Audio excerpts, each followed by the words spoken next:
Ongea kiufundi lakini sio sehemu yake. Ngoja tuzungumze ile hali halisi ambayo iko kibinadamu. Of course mechi na timu kama Singida, mechi kama Yanga, unajua kwamba ni miongoni mwa timu ambazo zinatajwa kama title contenders probably msimu ukiwa unaanza. Kwenye timu 4 ambazo zinaweza kuzungumzwa kwamba hawa wanaweza kwenda kupambania ubingwa ni Simba, Yanga, Azam pamoja na Singida Big Stars. Kwa hiyo unategemea kwamba utakutana na mechi ngumu, na kama hesabu zako hazitakuwa sawa obvious utapoteza. So kwa mechi ya Singida tulikuwa na fatigue ya kutoka Mbeya, means of transport.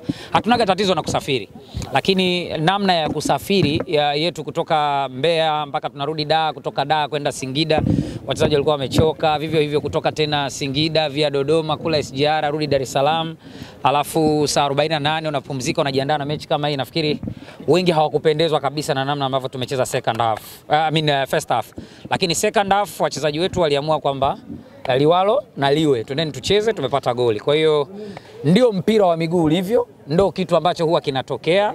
Hatutajilaumu kupoteza mechi kwa sababu itatupotezea focus ambayo inakuja, lakini tutajaribu kukaa chini kama timu kuangalia kwamba kuna kitu gani ambacho kinapaswa kufanyika ili kuwa na wakati mzuri kwenye mechi zimebakia, kwa sababu kama mnakumbuka, niambieni mara ya mwisho lini Azam FC imepoteza mechi 2 mfululizo. Lakini kwa ratiba ilivyokuwa kwa timu kama hizi, ni timu ambazo unategemea kwamba lolote linaweza kutokea, either wewe au wao, exactly ambacho kimetokea. Lakini kwa mechi ya leo ya Yanga tumeumia kupoteza mechi, lakini hatujaumia kufungwa na wao, kwa sababu nadhani watu wanakumbuka kwamba mechi 2 zilizopita za ligi kuu tumewanyoa bila tatizo, na hakuna mtu ambaye alikuwa anazungumzia hiyo story. Otherwise wachezaji wetu wamejituma, tunawapongeza as a team, wamefanya kazi nzuri sana. Kila kitu kilikwenda proper isipokuwa kutokupata matokeo uwanjani. Hivyo ukitazama siku zote msifu na mbio na msifu na ambaye anakukimbiza, yeah. Na watazama pia wapinzani wenu ambao ni Singida katika ile nafasi 3, na wenyewe leo wamepoteza mchezo wao. Sisi always ni miongoni mwa timu za juu big 3. Kwa hiyo kuniambia mpinzani wangu ni Singida, hiyo ni kuniumbisha. Mimi mpinzani wangu ni timu yote ya ligi kuu. Ndio maana uliona Yanga alikuja hapa raundi ya kwanza akachukua kipigo, akachezea, si ndio? Na leo alikuwa mpinzani ambaye ameamkia upande mzuri wa kitanda, ameshinda mechi. Exactly, mimi na Singida hapa ngoma ilikuwa ngumu, lakini tumeenda kwao, tumekaa sisi vibaya, wameshinda.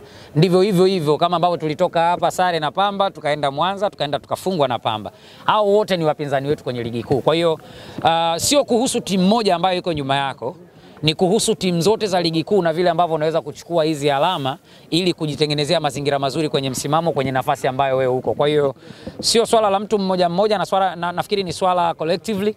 Saizi focus yetu kubwa tunahamishia kwenye mechi 3 ambazo zimebaki za hapa Azam Complex, na mechi 2 ambazo tunategemea kucheza, moja Kagera, mechi ya mwisho kufunga msimu tarehe 25 mwezi wa 5 tutakutana na Kwaraa kule Fountain Gate kule Kwaraa Manyara.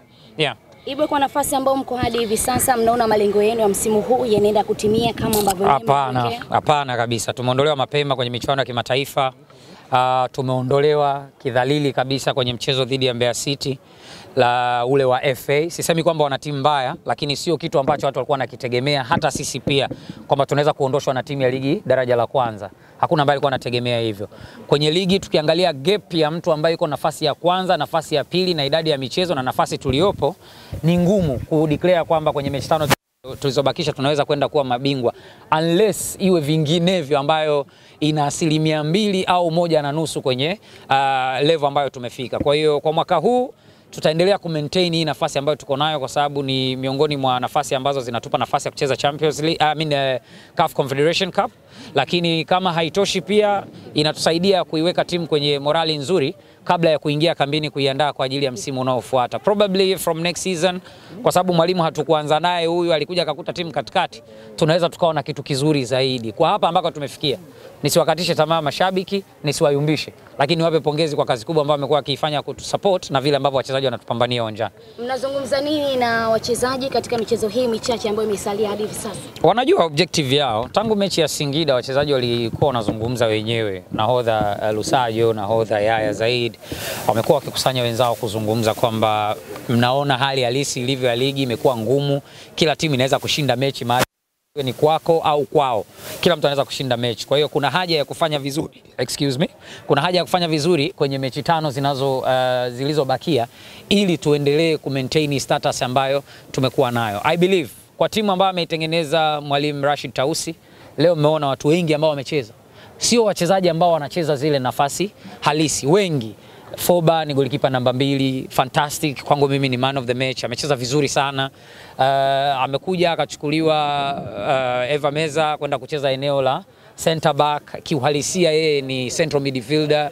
Yaya alikuwa amecheza kwenye eneo lake halisi na Kaminko, lakini juu yake kuna watu ambao wamepigwa rishafo ya kuipambania timu pale juu, ili hali sio mazingira yao halisi. Sopu, Faisal, Nado na Silo walikuwa kwenye maeneo halisi, lakini Faisal pamoja na Sopu hawakuwa kwenye maeneo halisi ambayo walikuwa wanajimwaga. Kwa second half tumecheza vizuri kwa vile ambavyo ilibidi tucheze kwa sababu ya hizi injuries ndogo ndogo ambazo tumekuwa nazo. Wachezaji muhimu tumewakosa. Edson ana cutting ya usoni, Mohamed Mustafa ana cutting ya usoni. Kwa hiyo ilikuwa inatulazimisha kutukubaliane na hali ili tuingie tucheze. Pengine tungekuwa na timu yetu ile ambayo tumezoea kuwa nayo kwenye uwanja, leo hapa pangetifuka pangewaka hapa. Lakini bad luck kwetu kwamba tumepoteza, good luck kwao kwamba wameshinda. All the best. Angalau msimu huu tumegawana alama 3-3 kila round. Kuna surprise yote ambayo umeiona leo kwa upande wa Young Africans? Hapana. Na wala sikuwa na concentration kubwa kwao. Mimi nilikuwa na pressure zaidi na timu yangu kuangalia namna gani inacheza kutokana na hali halisi ambayo nilikuwa naijua inaendelea. Kwa hiyo concentration yangu kubwa ilikuwa ndani ya team. Again kudos. Yaani vijana wetu wametupambania sana, wamejimwaga sana. Baada ya matokeo haya sasa kufungwa na Singida Black Stars na Young Africans, pengine mnawaahidi kitu gani mashabiki kuelekea katika michezo inayofuata? Mechi inayokuja ni ngumu. Kwanza tukubaliane na hilo. Hakuna mechi rahisi kwenye kipindi hiki ambacho kuna timu zishajua mimi niko mid table hapa, akipungui kitu akiongezeki kitu. Kuna mtu yuko chini kule bottom table anajua mimi bwana potelea mbali liwalo na liwe, na kuna watu wako juu ambao wenyewe wanakuambia nikikushika utawahadithia. Umenielewa sijui? Yaani kila mtu ana namna yake, lakini timu nyingi ambazo tunakwenda kucheza nazo ni mid table team to bottom table. Tutahakikisha kwamba kwenye hizi alama 15 tunapambana tukunje kila alama, kwa kuna namna itatuongezea kitu kwenye safari yetu huko mbele tunakoenda. Leo tumecheza mechi yetu ngumu zaidi kwenye mechi ngumu ambazo zilikuwa zimesalia. Hizi mechi zilizobakia tunaamini kwamba ni wapinzani ambao tunawaweza. Organization ambao wako nayo viongozi kuhakikisha wanaiandaa team proper itatekelezwa, na wachezaji angalau watapumzika sasa, wapungue ile pressure kwamba kuna mechi kubwa kama hizi ziko mbele, watakuwa wamecheza wamerelax comfortable, na tutafikia hayo malengo. I believe tutafanya vizuri kwenye mechi zinazokuja. Thank you very much. Wengine ambao umeruhusu injury, Pacome ametoka akipata injury mechi iliyopita, unaona Khalid Aucho naye pia akipata injury. Sasa hivi mechi zimebaki chache na tunasema kwamba rotation pia ni muhimu kuendelea kufanyika katika kikosi cha Yanga. Tunawaambiaje wananchi ambao wanaenda kumkosa Khalid Aucho wiki 3? Yes, kuhusu Khalid Aucho tayari taarifa yake tumeitoa. Nafikiri hofu kubwa ya mashabiki wa Yanga leo hii ni kuhusu hali ya Pacome Zouzoua. Bado hatujapata ripoti daktari, lakini nimezungumza na mchezaji mwenyewe wakati wa mapumziko akiwa anatoka, na akaniambia amepata jeraha kidogo, ni maumivu kidogo anayasikia. Kwa hiyo tunaamini kauli yake iwe kauli yenye heri, kwa maumivu anayasikia ni madogo na isiwe injury kubwa. Kwa hiyo kesho inshallah atafanyia check up na atatoa taarifa rasmi. Lakini kwa taarifa ya awali kupitia yeye mwenyewe anasema ni majeraha kidogo ambayo kayapata. Aziz Ki amerudi kwa 100%? Aziz Ki yes, amerudi na tumemzoea akifanya makubwa zaidi hasa kwenye mechi kubwa. Leo ameingia second half, hajapata goal lakini amekuwa na contribution kwenye kutunza mpira, ku maintain possession na timu ikapata matokeo mazuri. Alikamwe Prince Dube amemfikia, anaongoza kwa magoli 12. Kwanza Dube kafunga Chamazi. Sasa nimelia sana. Kilio cha nini? Ina maana gani hiyo? Nimelia sana. Dube kafunga. Leo hajazimiwa hata?